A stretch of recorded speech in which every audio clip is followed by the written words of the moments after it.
The first sound that caught Reed Langston's attention wasn't the click of the flight attendant's heels or the hum of the jet engines.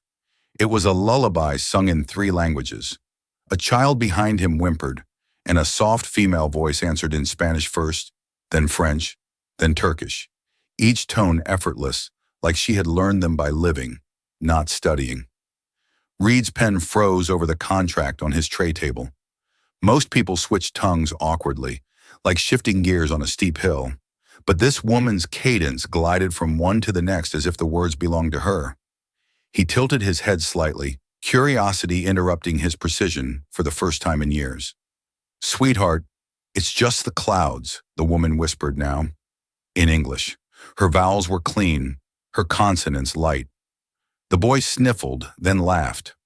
Reed closed his laptop. For once the numbers could wait.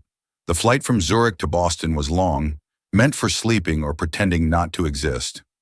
Reed, CEO of Langston Biotech, was excellent at both.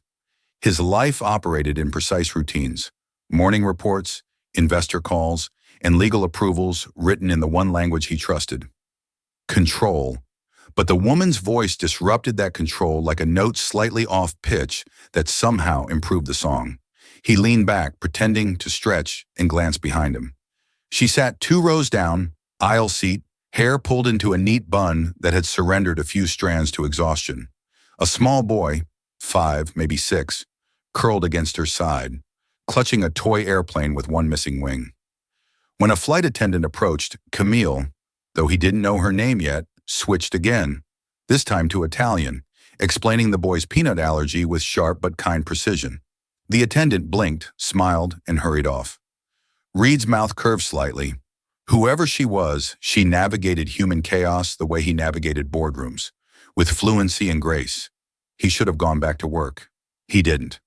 Hours later, turbulence rocked the cabin. The boy stirred and began to cry again. Camille, still unaware of the man studying her 2 rows away, whispered softly in German this time, words of reassurance that sounded like music even over the roar of the engines. Reed had hired hundreds of employees fluent in corporate language, the kind that dressed manipulation as diplomacy. But this woman? She spoke like truth itself had been translated into vowels. When the plane steadied, he stood. It was an impulsive move, utterly unlike him. He turned, saw her close her eyes, and said quietly, "Excuse me, do you mind switching seats?" Camille blinked up at him, startled. What? "You're closer to the window," he said smoothly, improvising the lie. "It helps me sleep." She hesitated. "Oh, of course." They switched. The moment she sat beside him, the air shifted. Reed wasn't used to proximity that wasn't transactional. He could feel the quiet confidence radiating from her, not the kind built from arrogance, but from necessity. The boy had drifted off again, his small hand still clutching her sleeve. "Thank you," she said after a while, her voice softer now. "You handled turbulence well," he said. She smiled faintly. "When your life's a bit of turbulence, a few clouds don't scare you?" He looked at her more closely. Her eyes were the kind that carried too much history for her age. Dark, focused, unflinching. "You work in linguistics?" he asked. She laughed under her breath. "Once upon a time, before life decided words didn't pay rent." 7 languages? 8, technically, she said, amused by his surprise, "but only one my son listens to." Reed chuckled. "And which one is that?" "Patience." He smiled, a real one, rare as rain in his world. "A language I never mastered. Most billionaires don't." The words slipped out before she could stop them. Her cheeks flushed. "Sorry, that was accurate," he interrupted, still smiling. "And you're right."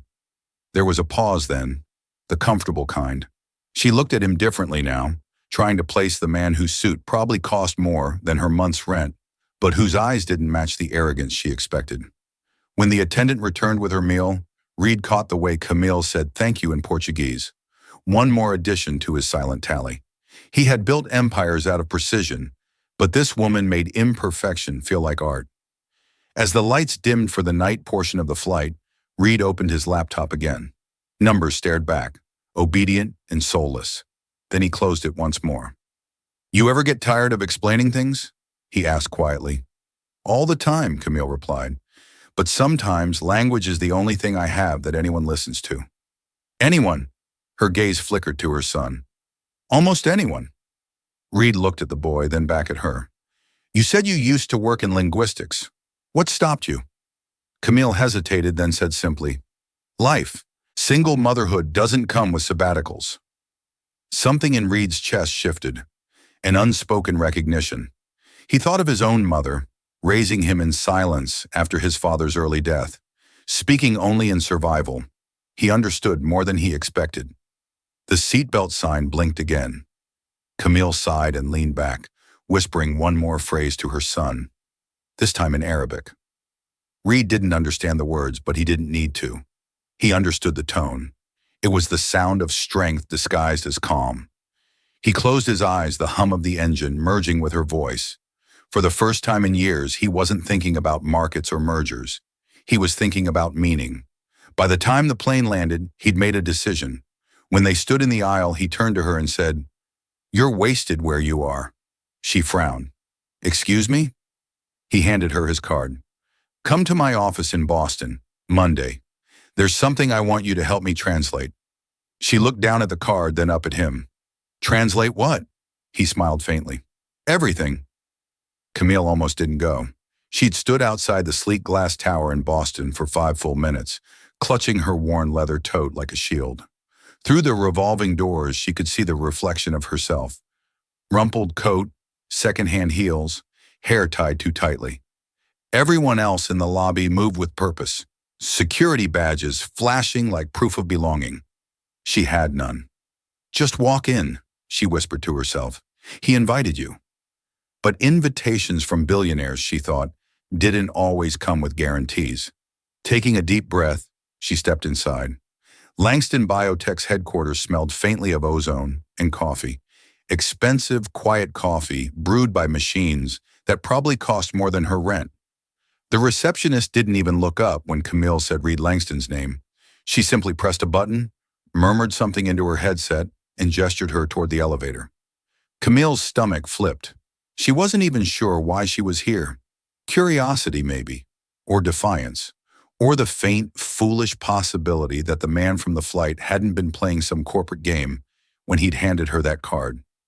The elevator doors opened directly into a boardroom that could have doubled as a minimalist art installation. Floor-to-ceiling windows, chrome, silence. 9 men and 3 women sat around a table that gleamed like ice. Their voices cut off when they saw her. Reed Langston looked up from his tablet. You came. Camille forced a nod. You said Monday. He smiled slightly. And you listen. Her pulse stuttered. He gestured toward an empty chair beside him, ignoring the stiff expressions of the executives who clearly hadn't expected a stranger, especially one without a badge or a title. Everyone, Reed said casually, this is Camille Doyle. She's joining us for today's translation review. A murmur. Someone coughed. Another executive whispered, Translation? She's not on the roster.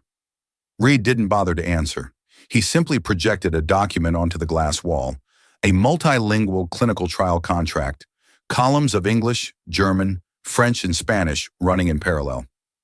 Ms. Doyle, he said, tell me what's wrong with this. Camille blinked. With what? He smiled faintly. With all of it. For a second, she thought he was mocking her. Then she saw it. The inconsistencies, the invisible betrayals. In the English version, participants may withdraw at any time.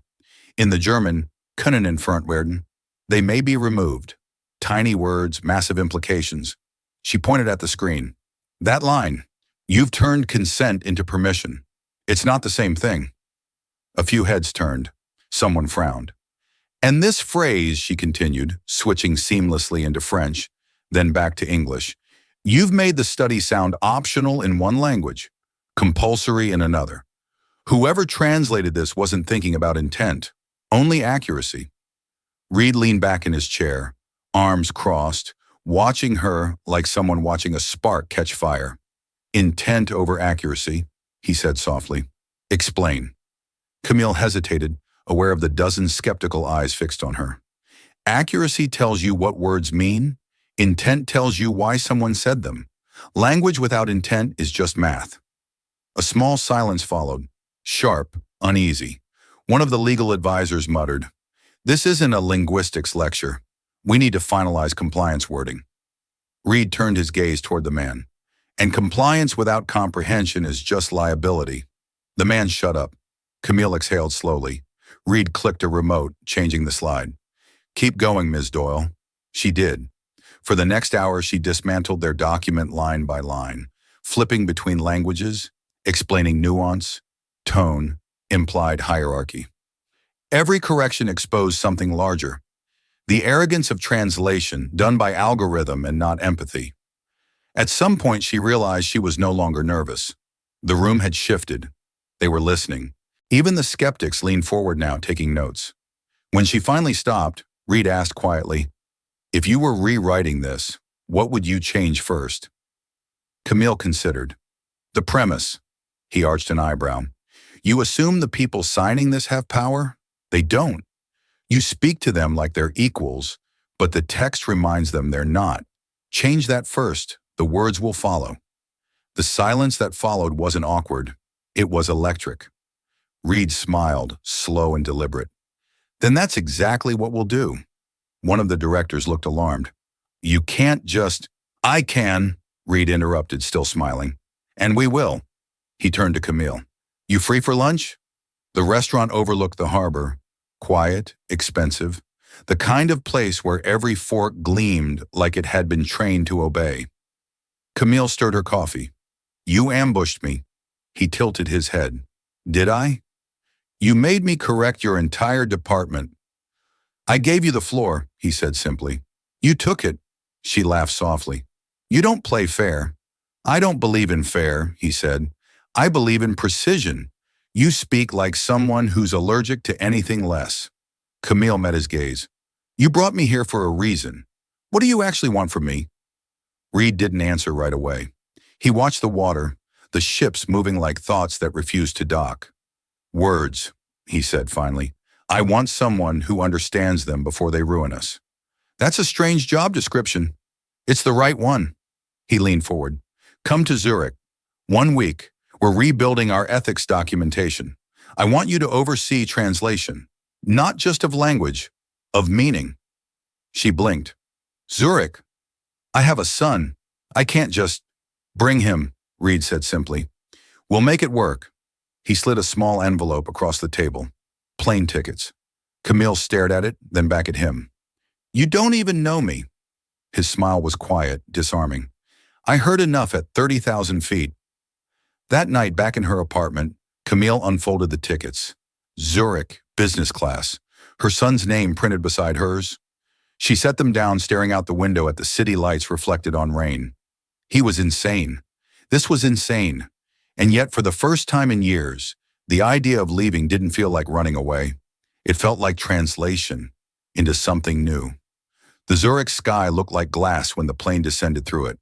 Camille pressed her forehead to the window, Noah's small hand gripping hers as the mountains unfolded beneath them like a language she hadn't learned yet. Every mile closer felt like translation, uncertain, imperfect, but somehow right. Reed's driver met them at the gate, holding a discreet sign that simply read, "Doyle." He offered a polite smile, lifted their modest luggage as though it weighed nothing, and ushered them into a black sedan that smelled faintly of cedar and silence. "Mr. Langston is expecting you at the office," the driver said. Camille blinked. "Now?" The man smiled in the rearview mirror. "He works in real time." Langston Biotech Zurich was the opposite of her life in Boston. It wasn't chaos or clutter. It was immaculate order. Sleek corridors, glass walls, white light bending across polished floors. But beneath the symmetry, Camille sensed something alive, restless. When Reed stepped out of his office to greet her, he wasn't in the suit she remembered. His sleeves were rolled, tie loose, eyes sharper than she recalled. "Jet lagged?" he asked. She shrugged. "Just temporarily misplaced." He smiled. "Good. That's useful here." Noah peeked from behind her leg, clutching his toy airplane. Reed crouched slightly, meeting the boy's gaze.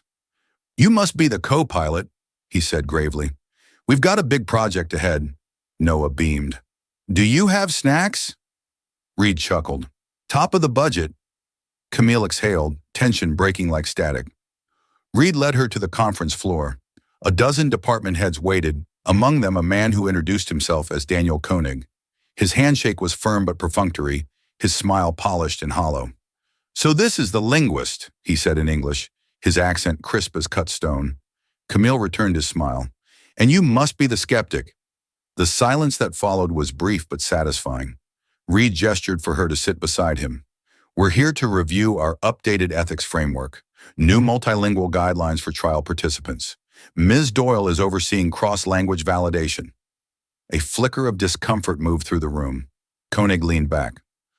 Forgive me, but oversight implies authority. Does Ms. Doyle have that? Reed didn't even glance his way. She does now. Camille felt the weight of a dozen unspoken protests.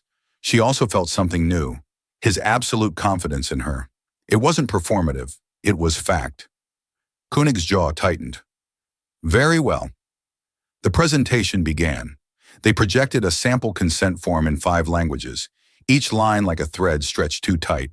Camille studied the phrasing, her mind tracing meaning the way a pianist traces scales.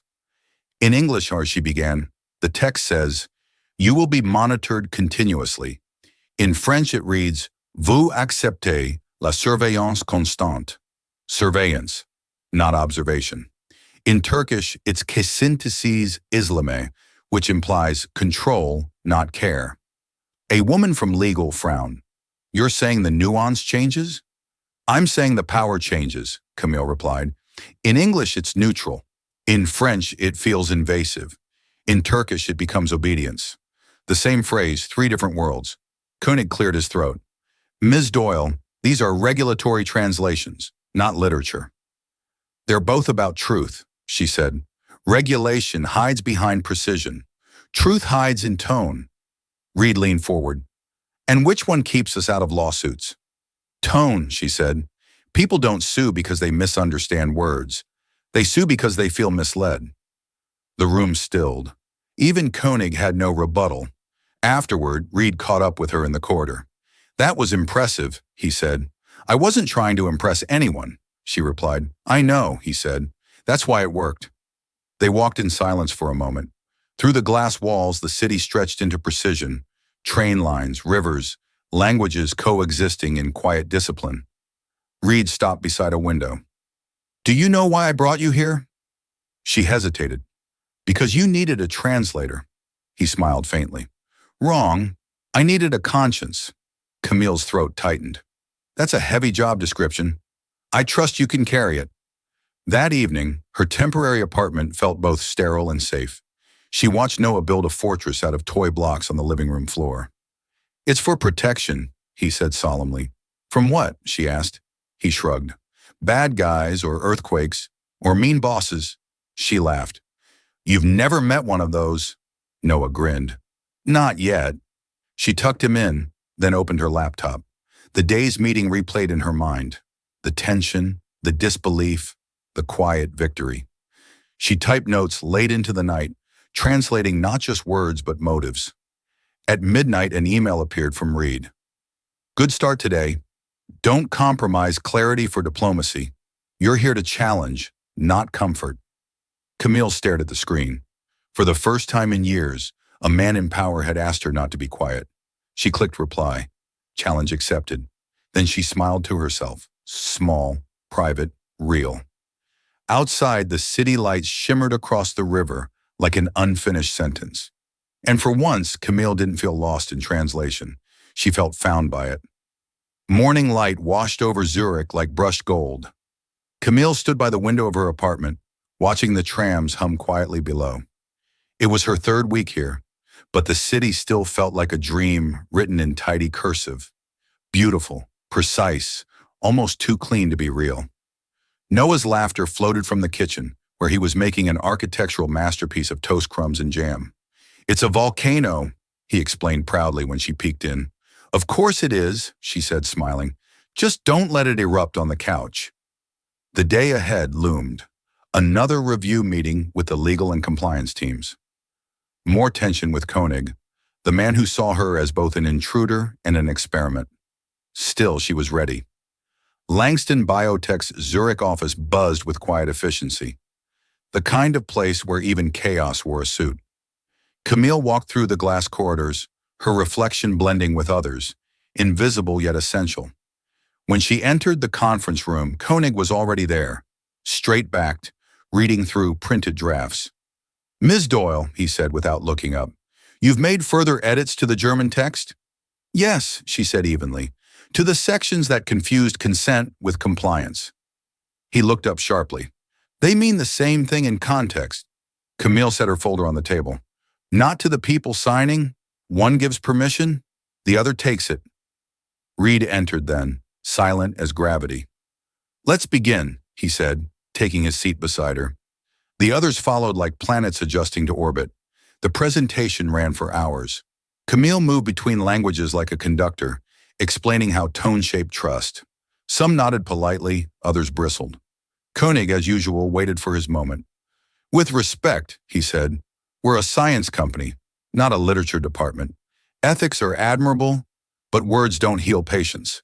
Camille met his gaze. "They can also harm them." A quiet descended. Reed's voice cut through it, calm but sharp. "She's right."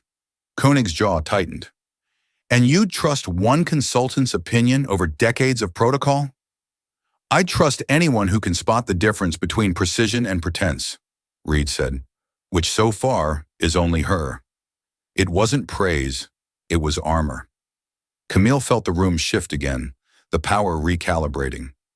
After the meeting, Reed lingered behind while the others filed out. "You handled that well," he said. "I wasn't trying to," she admitted.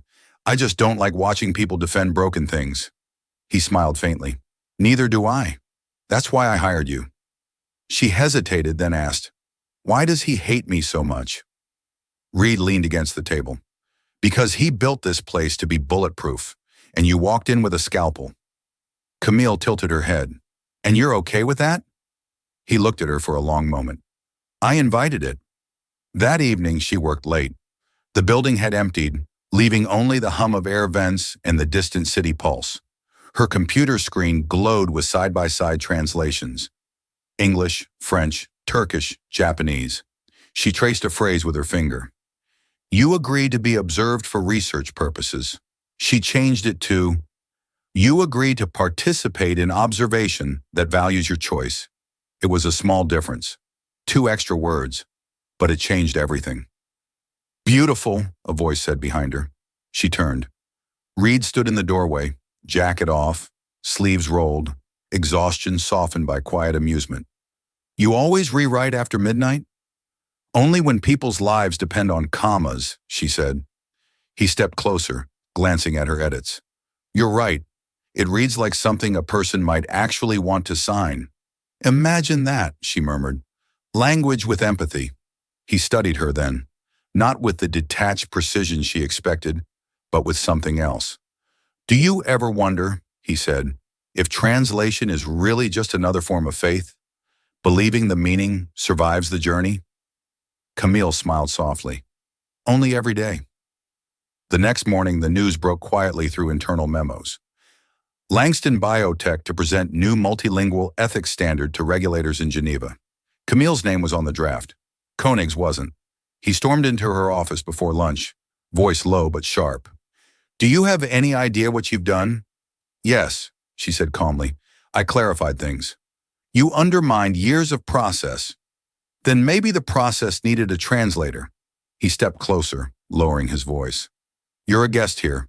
Don't mistake tolerance for respect." Before Camille could reply, Reed appeared in the doorway, tone cool as steel. "Daniel, that's enough." Koenig stiffened. "Sir?" "Ms. Doyle works under my authority," Reed said. "If you have an issue with her, you have an issue with me." The silence that followed was volcanic. Koenig turned on his heel and left. Camille exhaled slowly. "You didn't have to do that." "I did," Reed said. "He doesn't know how to speak your language yet." She smiled faintly. "Neither do I." Reed's expression softened. "You're better than fluent. You make meaning." That night, she sat by the river while Noah slept beside her on the bench, his toy airplane resting on his chest. The water reflected the city lights in fractured patterns, like 1,000 voices saying the same thing differently. Camille watched the current move and thought of Reed's question. Maybe translation was faith. Maybe faith was just trusting that someone would listen. She whispered the phrase again in every language she knew. Each sounded slightly different. Each was still true. The snow fell in perfect silence outside Reed's Zurich penthouse, blanketing the city like a fresh draft waiting for meaning. Inside, Camille sat at the edge of the long oak table, surrounded by printed pages, translation drafts, and half-empty coffee cups. She'd been awake for 20 hours straight. The Geneva presentation was tomorrow, the company's first official unveiling of their multilingual ethics framework. Her words would represent hundreds of thousands of trial participants across languages and borders.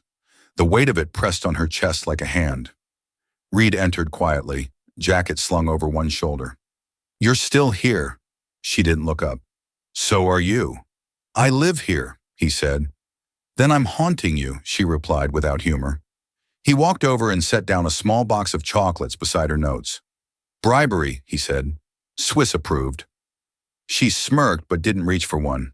"Koenig's been rewriting the German clause again," she murmured. "He replaced voluntary withdrawal with optional discontinuation.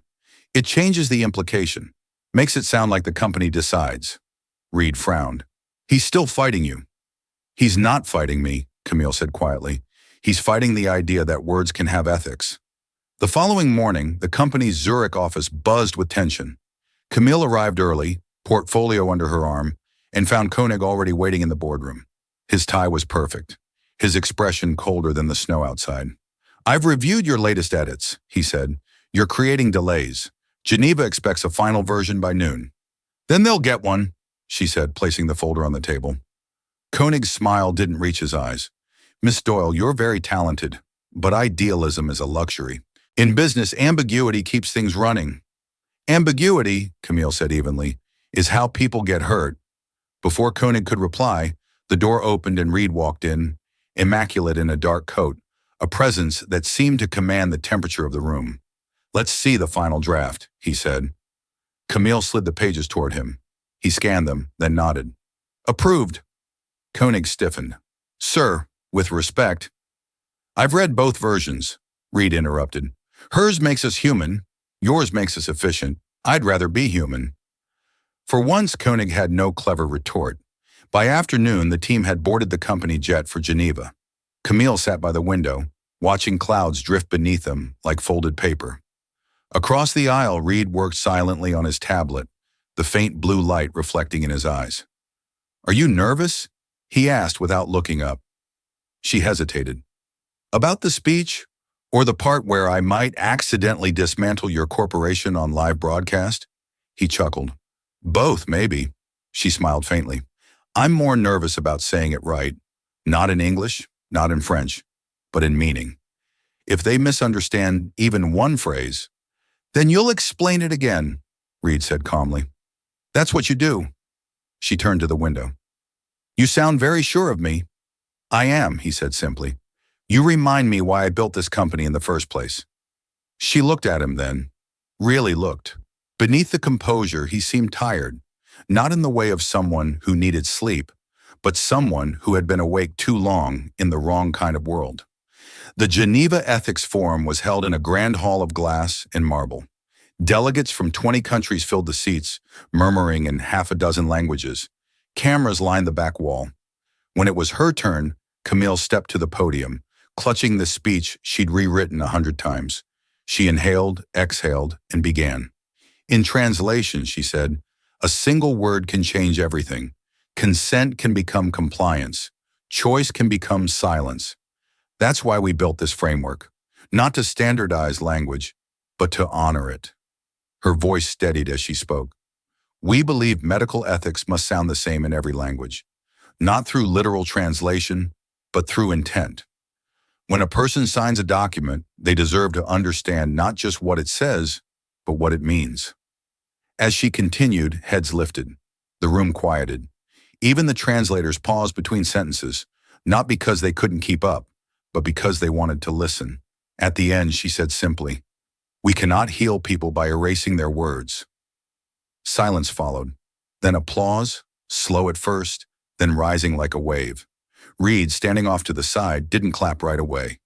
He just watched her, eyes unreadable, a faint smile at the corner of his mouth, as if realizing something quietly inevitable. Later, back at the hotel, Camille found a note slipped under her door. Reed's handwriting was sharp, deliberate. "You did more than present today. You changed the way they listen. Dinner, 8 p.m. R." She smiled despite herself. When she arrived, the restaurant overlooked the lake, lights glittering across the water, snow drifting lazily outside the window. Reed stood as she approached. "You look like you'd been doing this your whole life," he said. "I haven't," she replied softly, "but maybe I've been preparing for it." They sat in silence for a while, the warmth between them unspoken but undeniable. "Koenig won't forget this," Reed said at last. "I don't want him to," Camille replied. "Every reform needs a skeptic." He raised his glass. "Then here's to skeptics and translators." She touched her glass to his. "And to meaning that survives the journey." Outside, the snow fell heavier, muffling the world into something intimate and timeless. Camille woke to the faint hum of the hotel radiator and the steady rhythm of Geneva outside her window. The conference was over.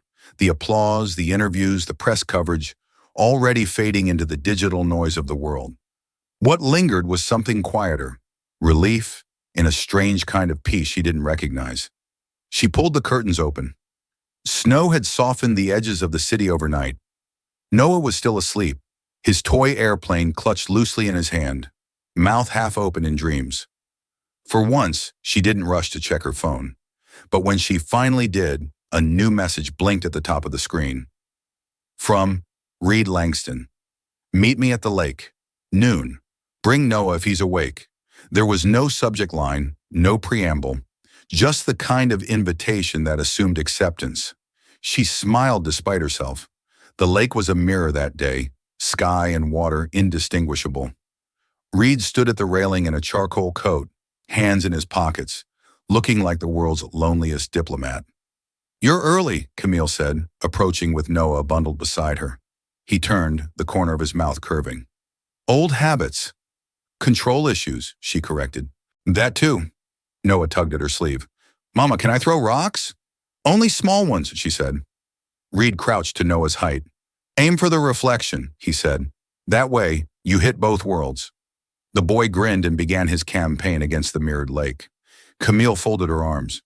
"You know, you're surprisingly poetic for someone who spends his life arguing with spreadsheets." He shrugged. "I hire good editors." They stood in comfortable silence, watching Noah's laughter skip across the water like his stones. Then Reed said quietly, "You changed something in me." Camille looked at him. "That sounds suspiciously like gratitude." "Maybe it is." He glanced at her, eyes softer than she'd ever seen them. "You reminded me that clarity isn't weakness, that truth isn't the enemy of power." She smiled faintly. "That's not something I can translate for you. You have to keep speaking it." He nodded. "That's the plan." By afternoon, the three of them were sitting in a small cafe near the old town. Reed ordered hot chocolate for Noah and espresso for himself. The warmth from the windows fogged the glass, blurring the outside world into watercolor. "You're staying in Geneva a few more days?" he asked. "Until the final committee reviews the framework," she said. "Then Zurich, maybe Boston. I'm not sure yet." He studied her face, the steadiness there. "You could stay." She raised an eyebrow. "In Switzerland?" "In the company," he said. "Permanently. Build a department. Ethics and language integration." Camille set her cup down carefully. "That sounds like something you made up just now." "I did," he admitted, "but it should exist." She hesitated. The idea of permanence was foreign, terrifying almost. "You know I didn't plan any of this. I was just trying to make sense of words." "That's exactly why I trust you to lead it," he said. "You don't chase power. You translate it." Camille met his gaze, seeing the conviction there. It wasn't flattery. It was faith. "I'll think about it," she said finally. "That's a yes," Reed murmured, smiling into his espresso. That night, back at the hotel, Noah fell asleep early. Camille sat on the balcony with her laptop open, the cold air biting her fingers as she typed notes for the Geneva Committee. Halfway through, her phone buzzed again. From Reed Langston. The board is asking for a name for your department. They want something formal. I said you'd choose it. She stared at the message for a long moment, then typed back. Call it the language of intent. A pause, then his reply came. Perfect. She smiled, then added another line before she could overthink it. You realize this means I'll be rewriting your policies for years. His answer came almost instantly. I'm counting on it. The next morning, Koenig was waiting in the lobby when she came down. His usual arrogance was gone, replaced by a strange, quiet restraint.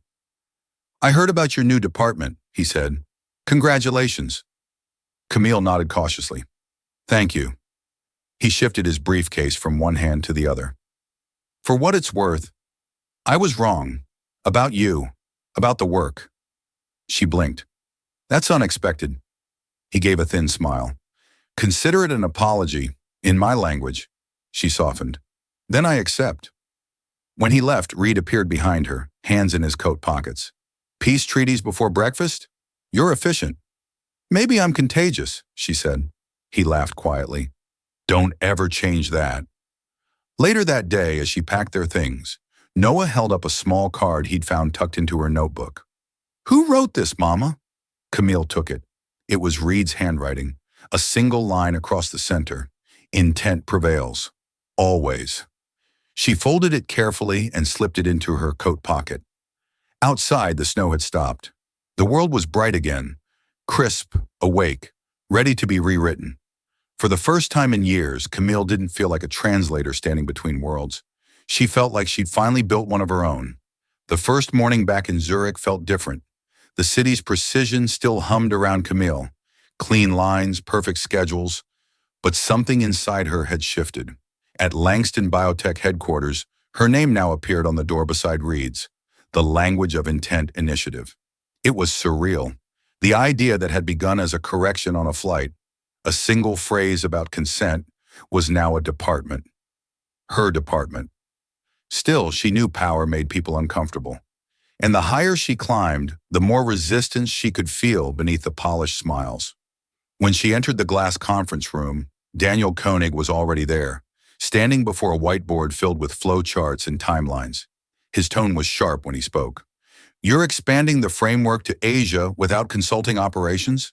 Camille set her notebook on the table. The rollout depends on linguistic accuracy, not logistics. I sent the draft to translation partners in advance. Koenig gave a thin smile. And bypassed compliance review in the process. Before she could answer, Reed entered, voice calm but firm. That's not bypassing, Daniel. That's anticipating. Koenig's jaw tensed, but he said nothing. Reed nodded to Camille. Show them. She clicked the projector on. Slides appeared, side-by-side clauses comparing English, Mandarin, and Hindi consent texts. In Mandarin, she began, the verb for agree carries a built-in implication of hierarchy. The person agreeing is beneath the one requesting. We've adjusted it to Tongyi Bingjidao, agree and understand. It restores equality. She advanced the slide. In Hindi, the term Anumata Ordena means permission granted, which implies the researcher owns the decision. We replaced it with Samati Vyak Karna, expressing agreement. That's consent, not compliance. The room was silent. Then Reed spoke quietly. You just corrected decades of legal arrogance in 2 verbs. Camille smiled faintly. Words change everything. Koenig tapped his pen on the table. And cost millions in reprinting, retraining, and certification. Then it's money well spent, Reed said without looking at him. We've spent far more hiding mistakes. Later that day, Camille walked through the translation wing. Rows of linguists, ethicists, and developers collaborating across languages. For the first time, the company didn't sound like one voice commanding the world. It sounded like many voices in conversation. A young translator waved her over. Ms. Doyle, we finished the Farsi version, she said, but we're unsure about one line. Your data will be protected. It sounds bureaucratic. Camille smiled. Try your story stays yours. The woman nodded, eyes lighting up. That's better. Meaning always is. Camille said softly. That evening, Reed called her to his office. His tone was light, but his expression wasn't. You're becoming very popular, he said. Half the departments adore you. The other half want to strangle you. Sounds like progress, she said. He chuckled, then sobered. Geneva called. The UN Ethics Committee wants you to consult on a global charter. Camille blinked. Me? You, Reed said. You'll be the only one at the table who's not afraid to tell them that language has power. She hesitated. You could go instead. They didn't ask for me, he said. They asked for the woman who rewrote how we define consent. Camille's chest tightened. That's big. So was starting here, he said. And you handled that fine. She looked at him, something unreadable flickering in her eyes. You make it sound like faith. It is, Reed said, and I'm done doubting. That night she walked home through the soft snow. Zurich glowed under lamplight, quiet and deliberate. She passed a bakery still open, the scent of sugar and almonds curling through the cold air. She thought of her first day here, the suspicion, the looks, the way she'd felt like a tourist in someone else's language. Now people stopped her in the hall to ask for guidance. They called her Director Doyle. It still startled her every time. At home, Noah was awake, building something with his blocks. It's a bridge, he said proudly, between two cities. She smiled, kneeling beside him. What's it called? He shrugged. Doesn't need a name, just has to hold. She laughed softly. You sound like Reed. Who's Reed? He asked. She hesitated, brushing his hair back. A man who listens. The next day brought more friction. Koenig cornered her after a meeting. You're rewriting more than documents, he said. You're rewriting authority. Camille met his gaze evenly. Then maybe authority needed better grammar. He stared at her, then exhaled. You really believe you can fix this whole system with semantics? I believe language builds everything we break, she said quietly. So yes, I do. For a long moment, he said nothing. Then unexpectedly, he nodded. Good luck, Ms. Doyle. You'll need it. She watched him walk away and wondered if, beneath the bitterness, that had been respect. That evening, Reed sent her a single-line message. Intent prevails. Keep building the bridge. She smiled at the screen, hearing Noah's words echo in her head. A bridge didn't need a name. It just had to hold. And for the first time, Camille believed hers would. The wind off Lake Geneva carried a chill sharper than usual, but Camille barely felt it. Her days were a blur now. Meetings, interviews, calls with regulators. Her initiative had spread faster than anyone predicted. Every week, another institution reached out to adopt the language of intent framework. She had become the face of it, whether she wanted to or not. What no one saw beneath the polished interviews and careful words was how heavy the attention felt. Every sentence she spoke publicly was dissected, translated, and occasionally weaponized. She had built a system to protect meaning, but meaning itself had become her greatest vulnerability. That morning, her inbox was full of invitations and one unexpected message from Reed. Subject, Zurich, soon. Coming back next week. Long overdue. Proud of what you've done, Camille. She read it twice, smiling despite the ache behind her eyes. It had been months since she'd seen him in person. They still spoke weekly, usually about work, though sometimes their conversations veered into the unspoken. Silences that said too much. But this time, something about the message felt different. Shorter, formal, controlled. By noon, she was in the middle of a video call with Geneva's legal liaison, reviewing multilingual disclosure protocols. The translator on the other end, a nervous young man, stumbled over the phrase freedom to withdraw. Camille leaned forward. No, not permission to stop. Say right to choose. It matters. The translator nodded quickly, typing. After the call, Aisha knocked on her office door, a tablet in hand. We've got a problem, she said. The Indian regulator's office flagged inconsistencies between the Hindi and English versions of the framework. Camille frowned. Inconsistencies or interference? Both. Someone's been editing without approval. Camille's pulse quickened. Koenig? Aisha hesitated. It came from Zurich headquarters. His credentials. Camille stood abruptly. He's still fighting this. Aisha lowered her voice. He's lobbying the board to pause expansion until they review potential ethical overreach. His words. Camille laughed softly, bitterly. Ethical overreach? That's new. That evening, she went straight to Reed's office. He wasn't there yet, still en route from Boston, but the room felt unchanged, immaculate, sharp-edged, humming with quiet intelligence. She stood by the window, watching the city bleed into twilight, then pulled out her phone and called him. He answered on the second ring. "Camille, you're flying into Zurich tomorrow?" she asked. "Yes, late morning." "I need to talk to you before the board meets," she said, words low and clipped. "Koenig's moving against us." He sighed. "I know." "You know?" "I've seen the drafts," he said. "He's arguing that you've blurred the line between linguistics and law. That intent isn't measurable." Camille's voice trembled despite her control. "He's twisting everything we built." "Then we'll untwist it," Reed said calmly. "But you can't fight him on outrage. Fight him on precision. You're better at that than anyone." She closed her eyes, the sound of his voice grounding her. "I don't know if I can keep doing this, Reed. It's like trying to translate a storm." "You can," he said softly. "You already have." The next morning, the board convened. The air in the glass-walled room was tense enough to hum. Koenig spoke first, confident and rehearsed. "Ms. Doyle's revisions may be noble, but they're destabilizing global compliance. The term intent isn't enforceable. It's interpretive, philosophical. Our job is to ensure safety, not moral poetry." Camille let him finish before standing. Her voice was steady, deliberate. "Intent," she said, "isn't poetry. It's accountability. Every legal term we use hides power. People sign what they don't understand because we choose words that protect us instead of them." She looked around the table, meeting every gaze. "You can call it philosophical, but tell that to the mother in Jakarta who didn't know she could withdraw from a trial. Or the farmer in Punjab who signed a consent form he couldn't read. This isn't overreach, it's correction." The silence that followed was deep and dangerous. Then Reed, freshly returned and standing behind her, spoke. "She's right," he said. "And if we're afraid of correction, then we've built the wrong kind of company." Koenig's mouth tightened, but the vote that followed was decisive. Camille's framework stood. After the meeting, the hall emptied. Reed lingered by the window, hands in his pockets. Camille joined him, exhaling slowly.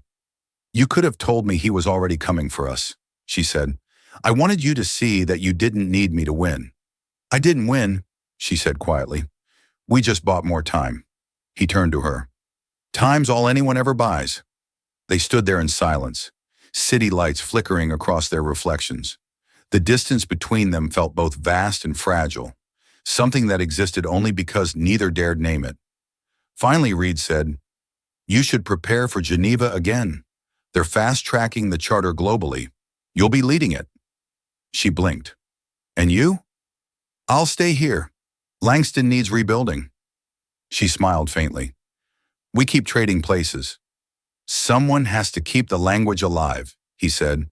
Their eyes met, two people fluent in everything except what came next. That night, Camille walked home through the city's quiet streets, snow falling softly against the streetlights.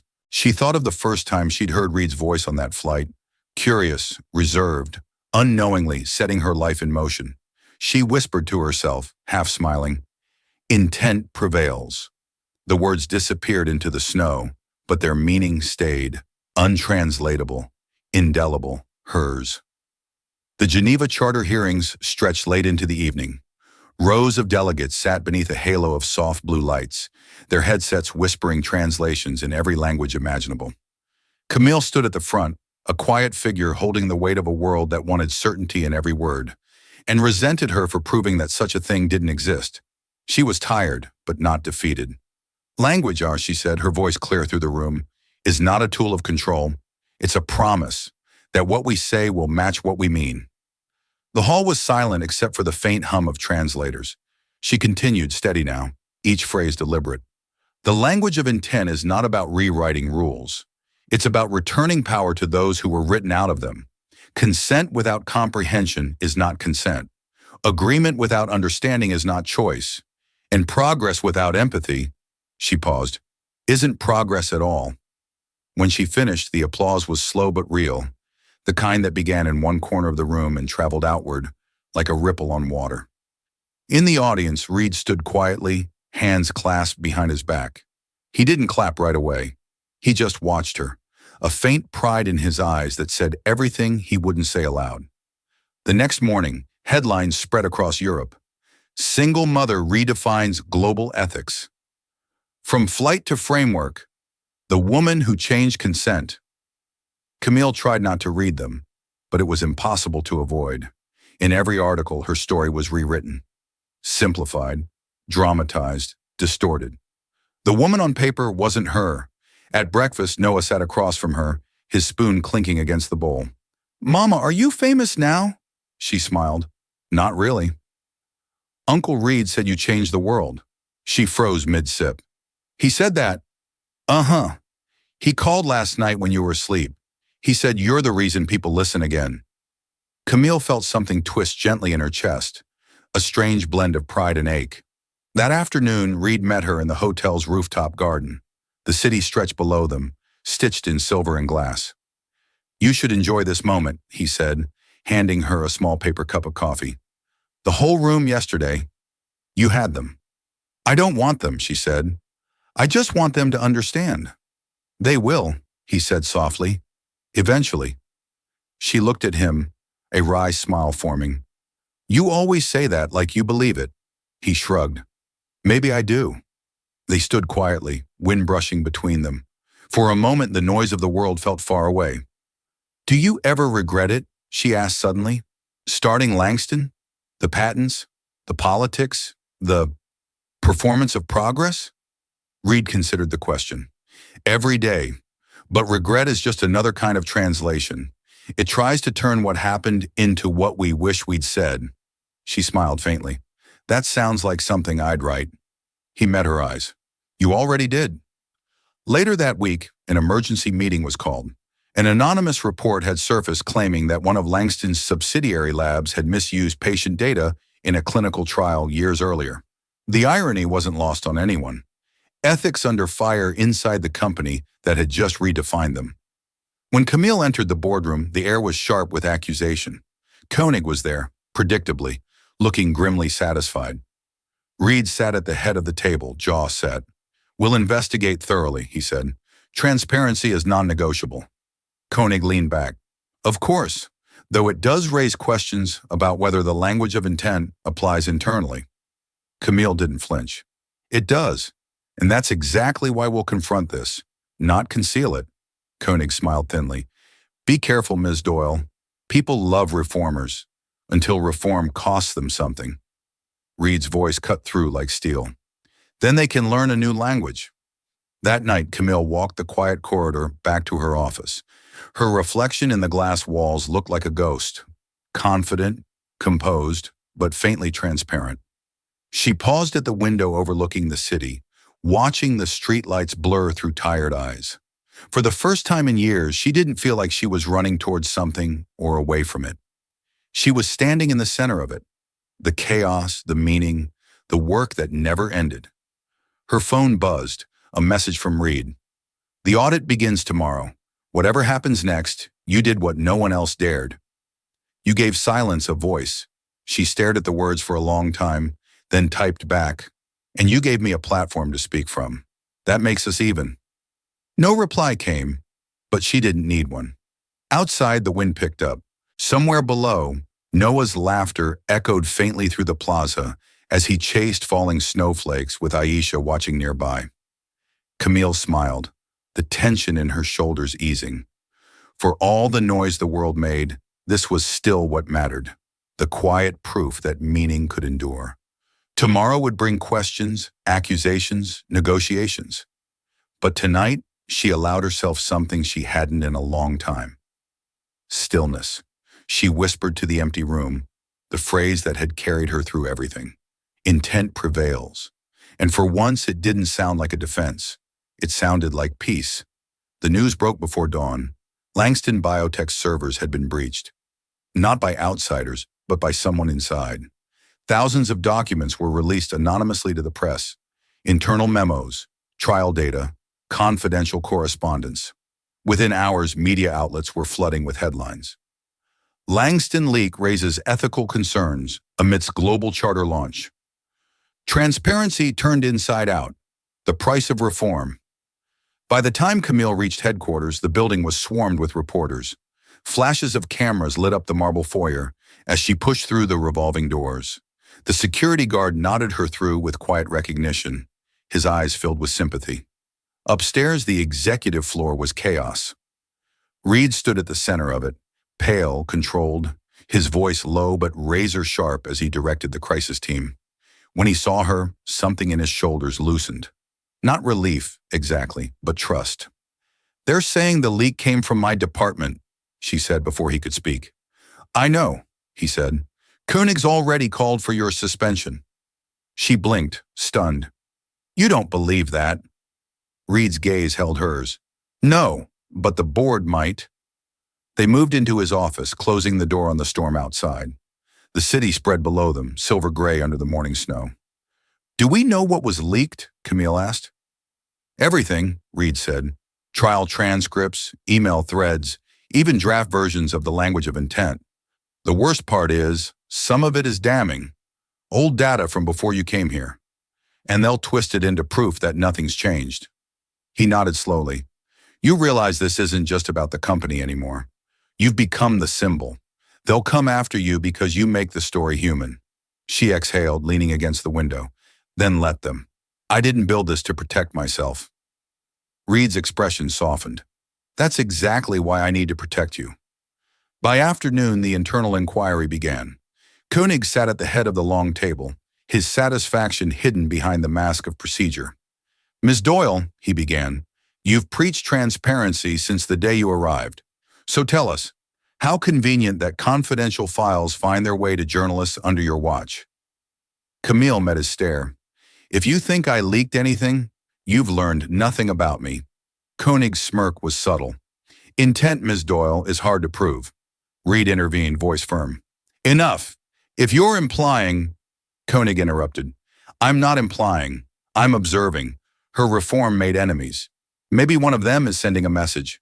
Camille spoke quietly. "Then the message worked. You're more concerned with blame than with what the leaks reveal." That silenced him. Later in the corridor, Reed found her staring at the city through the glass wall. "You handled that well," he said. "I don't feel like I did." "Sometimes the right defense is no defense," he said. "Truth takes longer to translate." She looked at him, searching his face. "You think it's over, don't you?" "I think this is what integrity costs." Her voice trembled. "And what if I lose everything?" Reed stepped closer, his tone barely above a whisper. "Then you'll still have what can't be taken. Your intent." Something flickered between them, the tension of everything unsaid. He reached out as if to touch her hand, then stopped, his control winning over instinct. "Go home," he said softly. "Be with Noah. Let me handle the rest." But Camille didn't go home. Instead, she went to her office and opened her laptop. The leaked documents were already public. Anyone could read them. She scrolled through headlines, twisting her words, dissecting her emails, doubting her ethics. Her cursor hovered over the company's public channel. Then, before she could overthink it, she began typing. "To anyone watching this unfold, I won't defend myself through silence. What was leaked should never have been hidden. But the language of intent was built on transparency, not secrecy. If the truth costs me my job, that's still a fair price. Integrity must translate everywhere, even here." She hit send. Within minutes, her post went viral. Employees responded from every country office. Linguists, ethicists, even trial participants, voicing support in dozens of languages. It wasn't defense, it was chorus. Reed called her an hour later. His voice was quiet, unreadable. "You realize what you just did?" "Yes." "You turned a scandal into a manifesto." "I didn't mean to." He paused. "That's why it worked." There was silence between them, deep and full. Then he said, "The board will meet tomorrow. Whatever happens, you've already done more than any of us imagine." "Not more," she said softly, "just clearer." The next day, the board voted. Koenig resigned. The company issued a public statement embracing full transparency audits. The language of intent was reaffirmed, not just as a department, but as Langston's foundation. Camille didn't attend the press conference. She was outside by the river, watching Noah toss bread to the ducks. Snow fell gently, erasing footprints as fast as they formed. Reed found her there. He stood beside her in silence for a long time before speaking. "You were right," he said. "Meaning survives the journey." She smiled faintly. "It always does." He glanced at her, eyes softer than she'd ever seen them. "You could stay, build this with me, together." She looked at him, then at Noah laughing by the water. "Maybe, but first I need to remember who I was before all this." Reed nodded, understanding. "Then I'll wait." She smiled. Not a promise, not a refusal, just honesty. The snow thickened, the river still moving beneath it. And in that quiet, Camille finally understood. Translation was never about replacing meaning. It was about preserving it, through time, through loss, through love unspoken yet deeply known.